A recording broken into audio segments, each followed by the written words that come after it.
Will Ole last until the Spurs match on Saturday evening?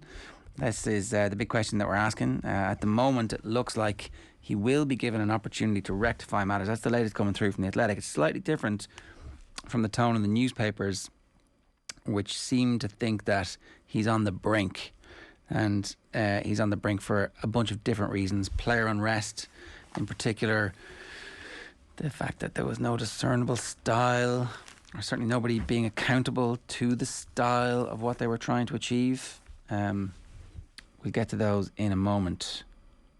What do you think's going to happen? Well, like, the players at the moment seem to be the ones that are driving this thing when it comes to him hanging on by his fingernails and pushing him out, essentially. And all these leaks are coming out at a very curious time. Yeah, Daniel Harris is with us. Daniel, good morning to you. How are you? I'm good, thanks. How are you? Yeah. Do you think Solskjaer should be given more time? No. I guess for me, I'm fairly mercenary about this kind of thing, in that when the managers, as long as there's hope that the manager can do something, then I think that you should retain them. But as soon as that hope evaporates, then bye-bye, time for the next guy. And I don't feel like I don't know anyone that thinks that Ole is now going to be able to turn this around. I mean, the performances we've seen over this season have been so almost uniformly clueless, and it's clear that he's not getting the same effort out of the players. They're not running as fast, they're not running as hard, they're not playing in as disciplined a way, and that tells you that they've given up on him as well, I think. So the Athletic are this morning reporting that they think he will be given the opportunity to rectify matters. At least he'll be given the game against Spurs on Sunday. But it feels like, it doesn't feel like that's a long-term strategy. It feels like that's a let's buy ourselves some time and see what's out there strategy, as opposed to, if we act now, we'll have to put a caretaker in, and then all of a sudden we've got no leverage when we go to talk to whoever's out there. Yeah, I mean, that sounds totally plausible. That really, like, they should have been thinking about this for the last couple of weeks, because I would say, like, the performances against Villa, against Everton, against Leicester told you that it's unlikely that this is ever going to be as good as it needs to be, because the same things that we've been complaining about for the last couple of years are still there, but the improving has stopped. And it's at that point, when the improvements stop, that is when you need to worry. And it's not isolated. So if you look at all United's results individually, like, you can explain them all the way, apart from the Liverpool game, where you should never be battered 5-0 home by Liverpool. I said 17-0 when we chatted on Friday, and I thought I was joking. But it turned out that actually I wasn't joking at all, and United got lucky that Liverpool declared in the second half. But if you look at all the other performances, like, you can draw with Southampton, you can draw at home to Everton, lots of good United teams have done that. But to see them one after the other, and without any discernible level of improvement and equivalent cluelessness between the performances, tells you that things that are very significant are wrong. And it is kind of surprising that it's turned out like this and gone wrong like this in this way so dramatically. But that being the case, I mean, what is the way back? I can't see one. If someone could explain one to me, I'd love to listen, but there isn't one. I don't know anyone that thinks that this is going any way other than the way that it's going. And maybe they get a result against Tottenham, because the players are good enough to play well enough to beat Spurs, but the way that they are performing, and when we talk about Ole, obviously he carries the can, he's the manager, he picks the team, he signs the players, he picks the coaches, it's his responsibility. But the indolence and the brainlessness of the players is beneath what you would expect from any person in any job. And the thing is when that happens, even though the players are massively at fault, it's ultimately always going to be the fault of the manager, because whatever he's telling them is not coming over. How do you explain the second half comeback against Atalanta? Because that was obviously, and look, I know it's a fairly random data point to take, given all the other data points that we have, but that would suggest that it wasn't a team who was separated from their manager, that he'd lost the dressing room at that point. They played to try and win that game, and it was... Yeah, they're professionals. So Atalanta, I mean, I said this on Twitter, actually, so I'm not being wise after the event, but it smacked of, there was a game not that long, a couple of months before Mourinho got sacked, where United were 2-0 down to Newcastle in double quick time, and they won 3-2. Sanchez scored at the end, and they won 3-2. And it really, like, it felt a lot like that. It felt like football's equivalent of a sympathy shag, basically, where this is over, but you know what, whatever, one last time, why not? And it felt a lot like that to me, because ultimately, United have a lot of good attacking players, and if they get the ball in those areas, those players can do stuff. I mean, they haven't suddenly become rubbish players, but the overall picture, the overall system isn't working, and that's the problem. It's not that sometimes they'll try. And I mean, if you're a player in that, you're thinking, well, I don't want to play in the UEFA Cup again. And they were able to find the energy and the effort to dredge a performance out themselves for 45 minutes. Although, to give them some level of due, they played all right in the first half as well. The effort was there, but sometimes it's about the effort, and sometimes it's about the effort and the competence, and sometimes about the effort, the competence, and the plan. And to be good, you need all these things to be working nicely, and that just isn't the case. They managed to force a result against Atalanta because they're good. They haven't suddenly become rubbish, but Atalanta are also a team who are not dissimilar to Leeds in that they fit quite well with the way United want to play, that they flood forward all the time and they leave space into which United can attack. And felt to me like that was what we saw. It didn't look like United kind of dominated the game and dominated the ball with the kind of composure and security and confidence that you would expect to see from players that good. They just remembered how to play football because they haven't forgotten, and they can still do it. Yeah. It wasn't sustainable. I think the issue here is, it's a very similar one that happened to Chelsea, is that there are really good players there. The squad is very good, and if a good manager comes in who has the power to make them all put the effort in, who has also got the plan, then the potential for this side is actually still quite high. They could do damage in most of the competitions. They're probably not going to win the league at this point, but that's the problem for Solskjaer, is that there is an expectation that a good manager would actually be getting more from this team now. Sometimes, I mean, it's not even about a good or a bad manager necessarily, because I know people are very... Solskjaer's not as good as Klopp and Guardiola. I mean, I think we know that. But to say that he's not a good manager is kind of harsh, in that where United were and where United are now, he's done a job that looked like there was a big job to take United from that team that trudged off the pitch at Anfield into a team that is now people think should be challenging for the league title. That is a good job. Now, he hasn't quite got the gas that you need to close the gap on the best of his generation. He does have the misfortune that the best of his generation are not only in the same league as him, but with United's biggest rivals. That is unfortunate. That hasn't ever previously been the case. But I wrote a piece in The Guardian this morning about it, and like sometimes you just run out of ideas. When Brad Gilbert stopped coaching Andre Agassi, he was the best coach in the world, but he said he just used all the tools in his box and needed someone else with some new tools. And that is the case. I mean, you might argue that Solskjaer, if we're going to continue to extend this metaphor, that the toolbox should be bigger and it should be more sophisticated and all the rest of it. But if you look at the job that he's done, it would have been nice if he'd have won a cup or two. He should have won last season's Europa League. I mean, he should have won it the season before that as well. But apart from that, the not won cups, there have been some great performances, there have been loads of goals, there have been some big wins, but he just doesn't have that extra bit of gas to take them on to the next level.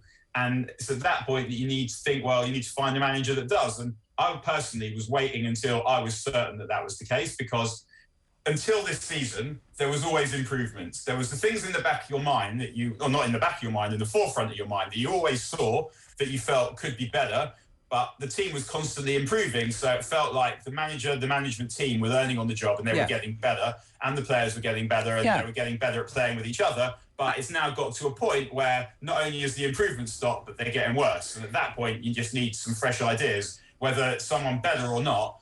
Probably any manager could come in and avoid getting beat 5-0 at home by Liverpool, because sometimes people just stop listening. And that's one of the things about Alex Ferguson that's so mind-blowing.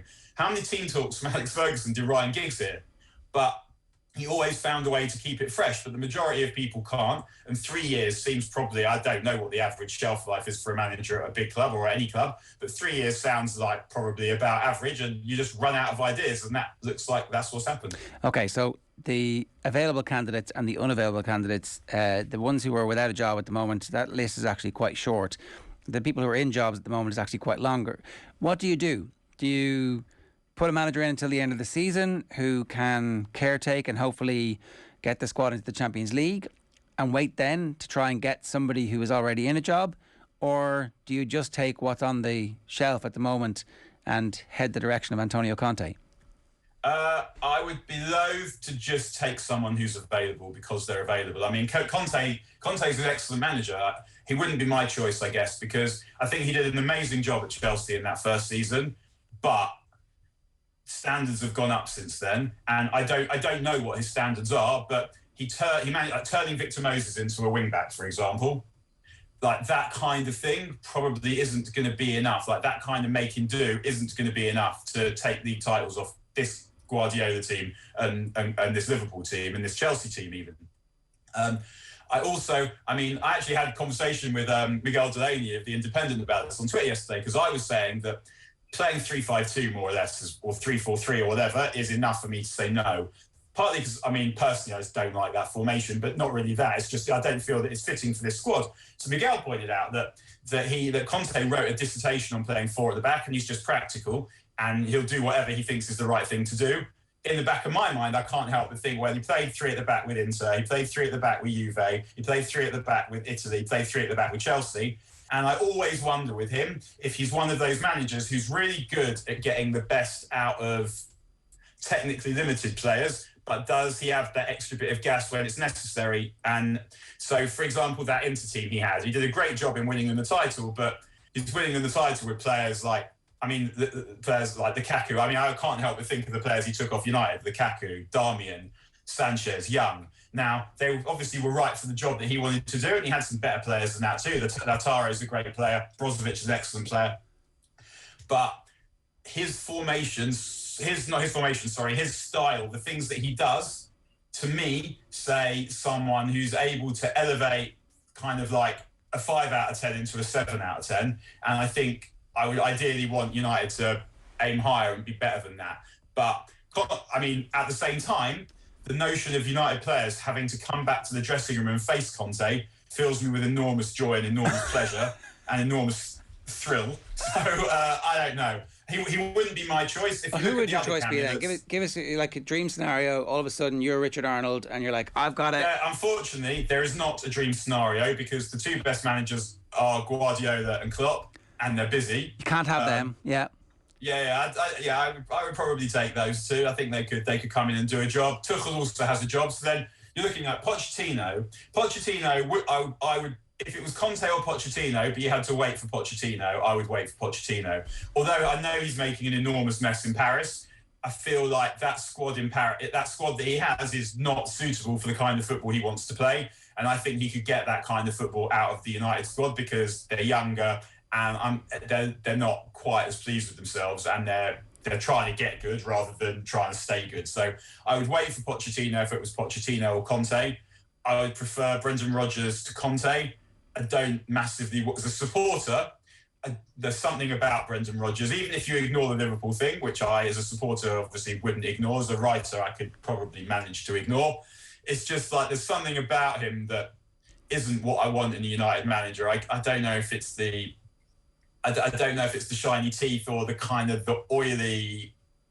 There's something about his arrogance that doesn't sit well with me, in a way that Fergie's arrogance sat very nicely with me indeed. I don't know if it's that he's a nerd, and I don't think that a nerd should manage Manchester United, and it's just that kind of really schoolboy. So it's completely irrational, is what you're saying. I know. I agree.